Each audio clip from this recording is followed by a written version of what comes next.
Perkenalkan, nama saya Manganju Immanuel Situmorang dengan NIM 032 angkatan 2023 dari kelas A. Saya akan menjawab, jelaskan faktor satuan operasi penambangan dan sistem penambangan yang menjadi dasar pertimbangan pemilihan peralatan tambang. Faktor-faktor yang perlu dipertimbangkan yang pertama ada karakteristik lokasi. Faktor ini mencakup kondisi geografis dan lingkungan sekitar lokasi penambangan seperti topografi, iklim, dan aksesibilitas. Lokasi menentukan peralatan dan metode yang tepat agar sesuai dengan kondisi alam dan akses yang ada. Yang kedua ada karakteristik deposit. Ini melibatkan jenis dan sifat mineral yang ditambang seperti bentuk, ukuran, kualitas, dan kedalaman endapan. Karakteristik deposit akan mempengaruhi metode dan tipe penambangan yang optimal, apakah open pit, underground, atau metode lainnya. Yang ketiga ada parameter tambang. Parameter ini meliputi hal-hal teknis yang berkaitan langsung dengan kegiatan penambangan, seperti kecepatan produksi yang diinginkan, kapasitas peralatan, dan biaya operasional. Parameter ini perlu diperhitungkan agar kegiatan penambangan berjalan efisien dan ekonomis. Yang keempat ada tipe atau metode penambangan. Berdasarkan karakteristik deposit dan parameter tambang, tipe atau metode penambangan ditentukan. Pemilihan metode, misalnya tambang terbuka atau bawah tanah, sangat mempengaruhi jenis peralatan yang digunakan. Yang kelima ada pemilihan peralatan dengan mempertimbangkan tipe penambangan dan faktor lain di atas. Pemilihan peralatan dilakukan untuk mencapai efisiensi dan efektivitas operasi tambang. Yang keenam ada satuan operasi. Ini mencakup aktivitas penambangan spesifik yang dilakukan seperti drilling, blasting, loading, dan hauling. Satuan operasi dipilih berdasarkan metode penambangan dan jenis peralatan yang tersedia. Yang ketujuh ada sistem penambangan. Faktor ini mengacu pada keseluruhan sistem atau alur kerja dalam operasi penambangan yang menghubungkan semua faktor di atas. Sistem penambangan harus dirancang untuk memaksimalkan produksi sambil meminimalisir biaya dan risiko. Secara keseluruhan, interaksi antara faktor-faktor ini membantu menentukan peralatan metode yang paling sesuai untuk kondisi spesifik di lapangan, sehingga operasi tambang dapat dilakukan dengan aman, efisien, dan sesuai dengan tujuan produksi. Yang kedua, jelaskan yang saudara ketahui tentang A. Fungsi dan pemanfaatan scraper. B. Fungsi dan pemanfaatan grader. Fungsi dari scraper sendiri adalah alat berat yang digunakan untuk mengangkut material dari suatu lokasi ke lokasi lain, terutama pada jarak menengah. Scraper memiliki wadah atau bucket yang dapat menampung material tanah atau batuan, dan alat ini mampu memotong, mengangkut, serta menaburkan material secara efisien. Pemanfaatan scraper. 1. Mengupas atau mengelupas lapisan tanah bagian atas atau topsoil sebelum proses penambangan utama. Yang kedua, memindahkan material tanah atau batuan pada lokasi tambang terbuka. Yang ketiga, digunakan untuk meratakan area pada proyek konstruksi seperti membuat jalan, area persawahan, atau lapangan yang membutuhkan permukaan yang rata. Yang keempat, digunakan di area yang luas dan medan datar untuk meningkatkan produktivitas dan efisiensi kerja. Fungsi grader. Grader sendiri adalah alat berat yang dirancang untuk meratakan permukaan tanah. Grader memiliki bilah panjang yang dapat diatur sudut dan ketinggiannya, sehingga memungkinkannya untuk meratakan, membentuk, dan menghaluskan permukaan tanah dengan presisi tinggi. Pemanfaatan grader yang pertama ada meratakan tanah atau jalan pada area tambang atau konstruksi, terutama pada jalan angkut di area tambang. Yang kedua, digunakan untuk membuat kemiringan pada jalan agar air hujan dapat mengalir dengan baik dan menghindari genangan. Yang ketiga, membentuk lereng atau slope untuk sistem drainase pada area tambang atau konstruksi. Yang keempat, memelihara dan memperbaiki permukaan jalan agar tetap rata dan aman bagi kendaraan, khususnya di area tambang terbuka yang memiliki jalur transportasi khusus. Pertanyaan ketiga, jelaskan siklus operasi dan komponen dari peralatan tambang di bawah ini. A. Dozer. B. Dump truck. Siklus dan komponen dozer. Siklus operasi dozer. Yang pertama ada pemotongan atau penetrasi.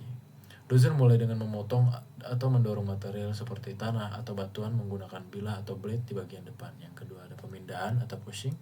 Setelah material terpotong, dozer akan mendorongnya ke area yang diinginkan. Jarak pemindahan biasanya pendek, karena alat ini didesain untuk mendorong material bukan mengangkut. Yang ketiga ada pembuangan atau dumping.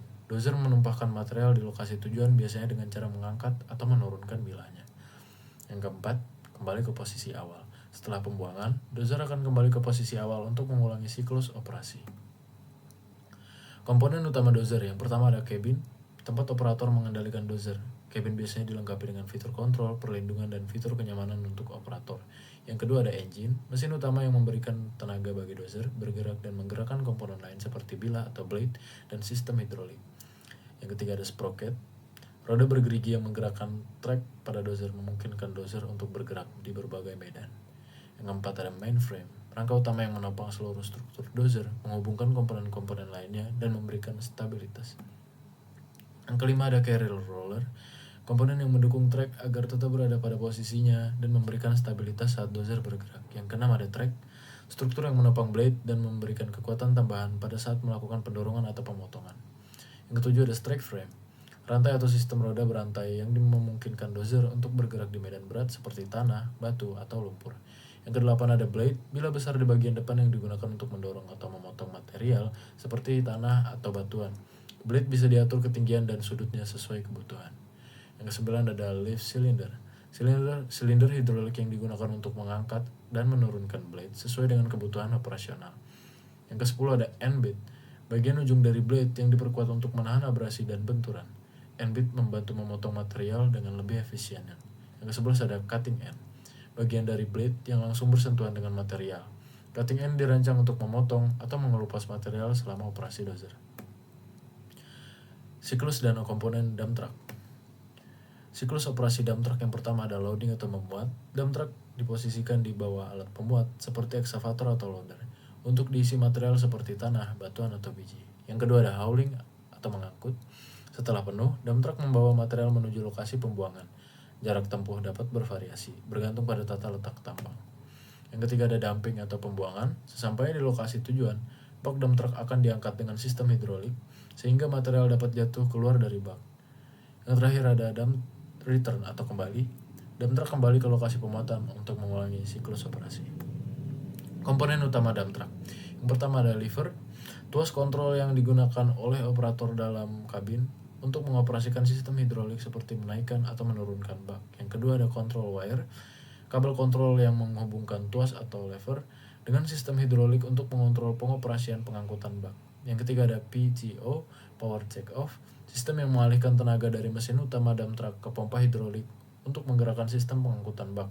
Yang keempat ada drive shaft, poros yang mentransfer tenaga dari mesin ke komponen-komponen lain, termasuk sistem hidrolik.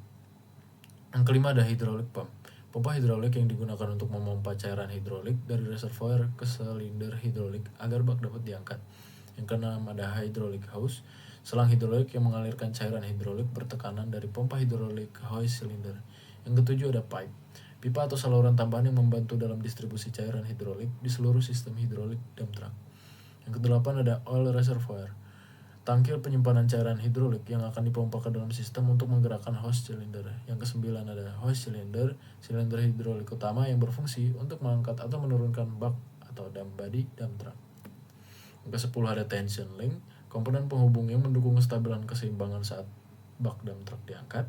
Yang ke-11 ada lift arm, lengan yang akan membantu mengarahkan dan mendukung gerakan pengangkatan bak. Yang ke-12 ada body hinge, engsel bak yang memungkinkan bak dump truck untuk berputar saat diangkat, memungkinkan material tertumpah keluar. 13 ada subframe, rangka tambahan yang menopang bak dump truck dan terhubung ke bodi utama. Pertanyaan keempat, jelaskan siklus operasi dan sistem penggerak peralatan tambang di bawah ini. Yang A, front end loader, dan B, hydraulic excavator. Siklus dan sistem penggerak front end loader. Siklus operasi front end loader yang pertama ada pemuatan. Front end loader bergerak ke tumpukan material seperti tanah atau batuan dan menggunakan ember di bagian depannya untuk menggeruk atau mengambil material. Yang kedua ada pengangkatan. Setelah bucket terisi, loader mengangkat bucket ketinggian tertentu untuk memindahkan material. Ketinggian angkat disesuaikan berdasarkan lokasi pembuangan atau kendaraan yang akan menerima muatan. Yang ketiga ada pengangkutan. Loader kemudian bergerak menuju tempat pembuangan atau kendaraan pengangkut, seperti dump truck dengan membawa material di bucketnya. Lalu ada dumping. Loader menumpahkan material dari bucket dengan cara pembekuannya, biasanya ke dalam bak dump truck atau ke area tertentu. Yang terakhir ada kembali. Setelah pembuangan, pemuat kembali ke lokasi tumpukan material untuk mengulangi siklus operasinya. Sistem penggerak. Front end loader umumnya menggunakan sistem penggerak atau wheel drive yang memberikan mobilitas lebih baik di permukaan datar atau semi keras. Sistem penggerak pada loader biasanya berupa sistem penggerak 4 roda atau 4WD untuk memberikan traksi dan daya dorong lebih baik di medan tambang yang berat. Mesin diesel yang kuat menyediakan tenaga untuk menggerakkan roda serta mengoperasikan bucket dan sistem hidrolik lainnya. Siklus dan sistem penggerak hidrolik ekskavator. Siklus operasi front hidrolik ekskavator pertama ada penggalian. Ekskavator menurunkan dan mengarahkan ember ke tanah atau tumpukan material dan kemudian menggeruk atau menggali material menggunakan lengan hidrolik. Yang kedua ada lifting. Setelah bucket terisi, lengan ekskavator diangkat untuk memindahkan material. Lengan ini dapat bergerak fleksibel memungkinkan berbagai posisi. Yang ketiga ada berayun. Ekskavator memutar boom atau lengan utama ke arah lokasi pembuangan atau kendaraan pengangkut.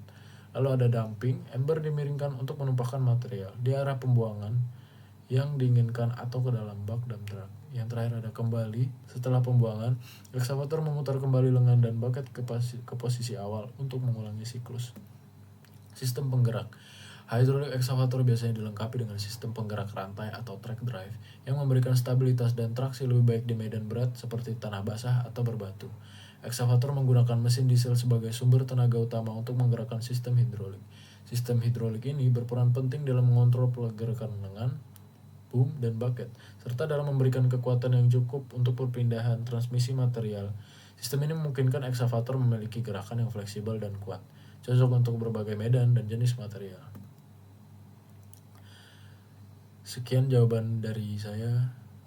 Mohon maaf bila ada salah kata. Terima kasih.